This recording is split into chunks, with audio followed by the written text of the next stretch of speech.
Hey guys, the Doods coming at you with two top 32 deck profiles from this past regional in San Diego. And you guys, we have two team members. We have Kevin Zuniga and we have Carlos. And what were you guys playing this weekend? We were playing Baby Vegeta. Now, why did you guys choose Baby Vegeta? So we thought that it has a decent matchup against Janemba. You can be aggro and they only have 2 energy to play on their turn and on our turn too. So if you can bait out those 2 energy, then you're able to use that to your advantage and then just go all in for the kill. Okay, awesome. So And against Janemba, just to add on, if you go into at least the 5-drop, they can't do anything to it. Like they can't go hunt it, they can't really do anything to really get rid of it. So they have to deal with it on board, and they have to constantly negate because they don't want to take the triple strike or the double strike. And then they don't have any main deck outs to the Great Ape Vegeta. okay, awesome guys. Well, let's get into the deck profile now. The leader that we decided to play with was Baby Vegeta. It's a self-awakened leader, and also the abilities on the front and the back help you control the board, especially against decks like U6 where they can't be KO'd, but power reduction still really helps against the matchup. Main cards that we have here is 1-drop Baby. This is for the Union, going into the 4-drop and then just going up the chain from there. More cards that we played was your targets, which is just the Digging Deep Vegeta. It helps with going aggro, especially turn 2, with a specific card that I play in my deck. And also when you're Union with the Baby, it keeps the 5k power up, so it'll be 35 triple strike if you're going all the way up the chain. This is your target for the Union, 4-drop Vegeta with the Baby Vegeta. When you play it, minus 20k, draw a card. It's supposed to replace itself with all the babies and stuff that you use from hand. We also play the 5-drop. This is to go up the chain, going into the 6-drop. Also, when you play it, minus something by 5, you draw a card, so it also replaces itself. Pay 1 red energy, summon the 8 from your hand. And that's where these come in. Play the 8. I played 4 of these. Sometimes it clogs, but I would rather see it to go into than not. So that's why I chose to play 4 instead of 3. I played 2 bolas. This was the search for the 5-drop, and also the search for the Digging Deep, which is essential when you're trying to do the extra card play for turn 2, which I will explain later on. Also played the Raditz. The Raditz, the point was to dig more and also turn 1, since you don't really have turn 1 play besides the Bola. And it's also good against U6 because they can't untap freely unless they want to lose an energy. So that'd be cards like Sensu Bean. Yeah. Right? It's just using it against Sensu Bean so they don't get the free untap and a 5k power up for no reason. Right. I played 2 Fearless Pan. Fearless Pan was more of a optional card with another card in the deck, but it always helps because it's a barrier blocker, and every red card on the board gains 5k and double strike, which helps with the leader and just going aggro to make sure to rush your opponent down a little bit. But it was more of an option card, like just in case. I played the Goten Super Combos. The reason why I played the Goten Super Combos because it works with also the card in the deck that I will show you, and it's a Saiyan, so that was the reasoning why I played it. So because it's another target, and it's also just a super combo. I played 1 Supreme Kai, which is basically the chomp of a double strike. The reason why I played the 1 is because it comes in clutch a lot of the times. It just attack, declare double strike, and also it helps against the mirror matchup. The Toa. Because if you're attacking with the 8, just combo this, declare double strikes, so they would have to out combo it, which is kind of, they can't really do that. And they can only negate the triple strike, but it still gains the double strike, so they have to deal with it. Going in with the leader also really helps. This is the Overrun.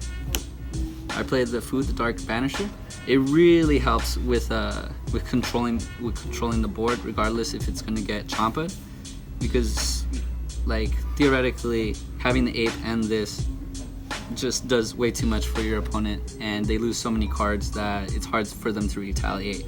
And the fact that it has a triple attack is really nutty. Also played 2 Bardocks, the Awakened Power. It's free, so you don't have to waste your energy for it. And you could discard extra cards or just stuff that you seeing too much, like for example the 6-drop 8 or just more extra cards, etc, etc. It really helps filter out stuff. Now the card that I played was Familiar Bonds. I played 4 of these, and this was my revival target also for the Digging Deep, for the super combos, for the pans, all that stuff. So this revives something from the drop area that's 3-drop and 15k or less power. So, and also you get to look through your deck and search for Dragon Balls. And I actually played 2 of them. So if there's 2 in the deck, I decked in 2 cards, and it's pretty much a +1 since I'm getting 2 of them to replace this, and also to just add another card. It always helped when it comes to managing stuff such as combo power, and also cards to warp against Toa, because usually you need more cards than you're supposed to have. So it really helped with that cards to warp. And I also played 2 Is That All You Got? This was for the U6 and also Toa matchup. Because the deck runs a little odd, I decided to run this just for the power reduction, have more control basically. Ditch a red card at -2 by 15k. So I really liked this card.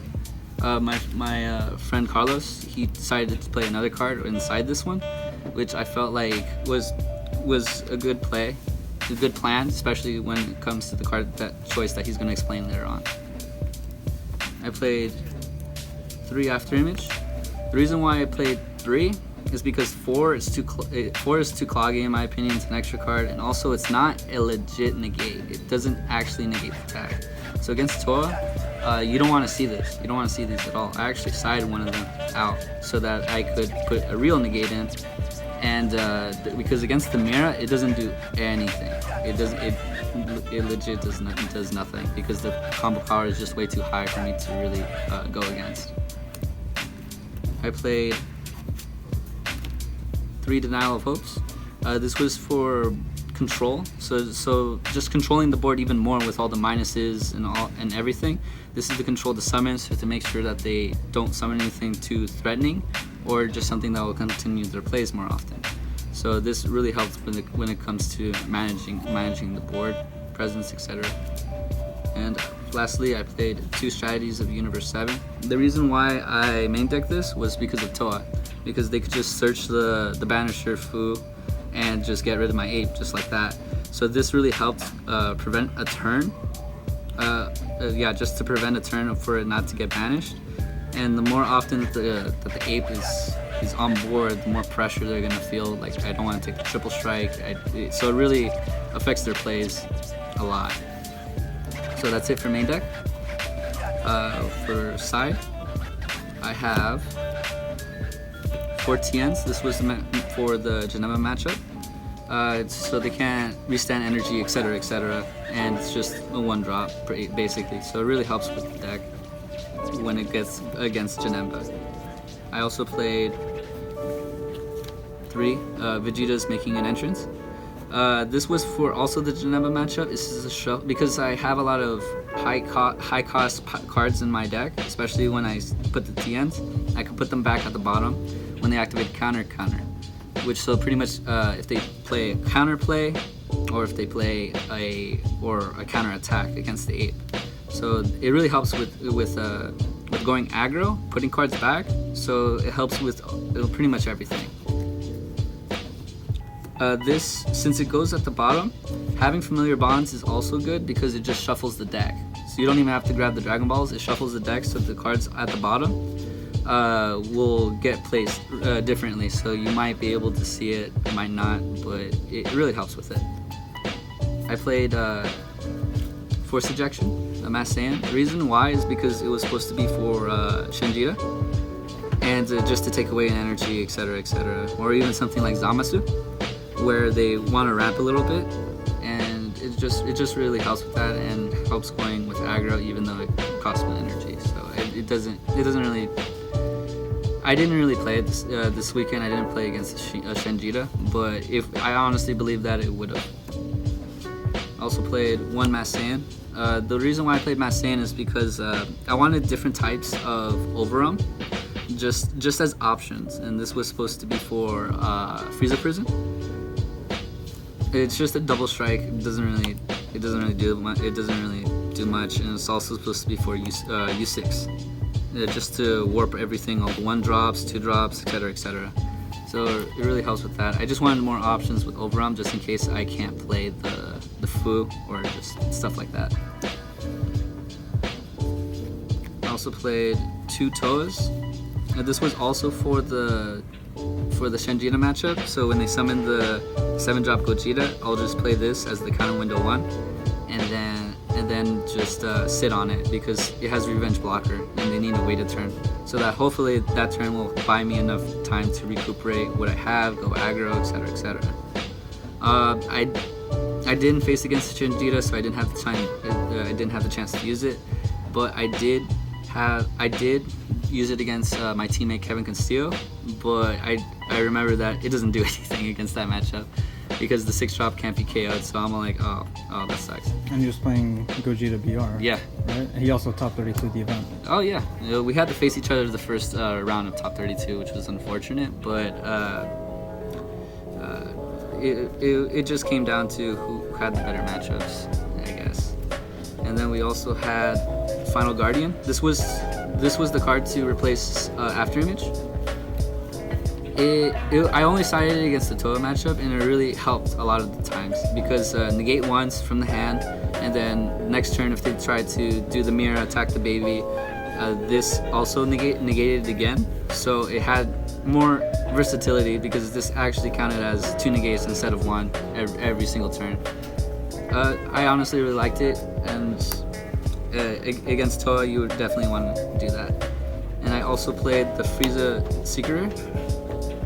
The reason why I decided to play this was the reasoning was supposed to be Frieza Prison, because just summon this quadruple strike, they can't get rid of it, they can't denial it, can't, etc., etc. I only used it once this weekend, and that was against Kevin Castillo as well.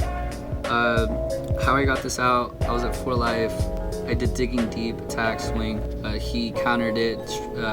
Is that all you got? I took the 2 life. Since I was at 2, I wasn't able to summon the Frieza for 5 energy. So I summoned it, took his last negate, and then just out comboed it for a quadruple strike. That was the only time that I played it, but I feel like in the side you definitely do want to play it. You don't want to main deck it. The reason is just too many 10Ks, too many extra cards, stuff like that. And that's it for side. Yeah, and then so like Kevin said, so we both took the same deck, and there was only a 4-card difference. And the card that I decided to play instead of the 2 strategies and the 2 is that all you got, was I played for the Gohans. And this was actually one of my favorite cards of the weekend. This card against Janemba was really good because on their turn they have to attack to mill you out, and you play this on their attack, and now they're thinking about, do I spend the 2 energy to counter this? And if they do that, that means that they tap out on your turn, so you're able to do your turn 2 play. So this was actually really good, and this can also hit the leader, which a lot of people didn't know. So this actually got a lot of people off guard. And then, so if they attack with the battle card first, you do this, and then you minus the leader. Now they have like a 5k leader, and they can't really do anything. But overall, I think we had a good weekend. Baby Vegeta, I think it's only gonna get better. Hopefully the new support helps it out a lot. And you should definitely try it out. Definitely try it out. My version, I would say, is more aggressive. It's just trying to more spit in your face of just the 6-drop, trying to go into more of them, and just going in with the 8-drop, etc., etc. Carlos's version is a little more control. Yeah, it's a little bit more control aspect. Yeah, but eventually, it helped out. We both got there to top 32, and then Kevin, obviously got to the 2nd place. So congratulations to him. Okay. Well, that's awesome, guys. Were there any cards that you thought of maybe taking out of your main deck, moving over to your side deck? or do you think the deck overall ran pretty well for you guys? Personally, for me, I think the deck went really well. I might bump down some of the extra cards count just because, as you may have saw in the stream, I drew way too many extra cards and I wasn't able to out combo. So that's definitely a thing that's going to happen with me. I'm definitely going to maybe rearrange everything, see what I can do with it. But Carlos? Yeah, pretty much the same thing. Try to narrow down the extra deck cards so you can have more combo power for your opponent's big attacks. Awesome. Well, all in all, it's been a great weekend for the dudes. Multiple top 32 deck profiles coming out very soon on the channel. We have Gogeta BR coming out. We have Yellow Broly coming out, and well, we'll hopefully more top 32s in the future. All right, guys. Thank you for your deck profiles. Is there any shoutouts you want to hand out? Yeah, I would like to shout out Darwin for helping me brainstorm with the side deck and also lending me a couple cards. And I would also like to shout out Core TCG for such a good weekend. Yeah, Core, they're awesome tournament organizers. I want to shout out Miguel for letting me borrow cards. He always gives me insights on what cards are good or bad. And shout out to the dudes, awesome teammates, the greatest. We're getting second place all the time, but Nats, we're coming for you. Awesome. We'll see you guys at Nats, and we'll have a few more top 32 deck profiles coming your way. All right. Later, dudes. Later, dudes.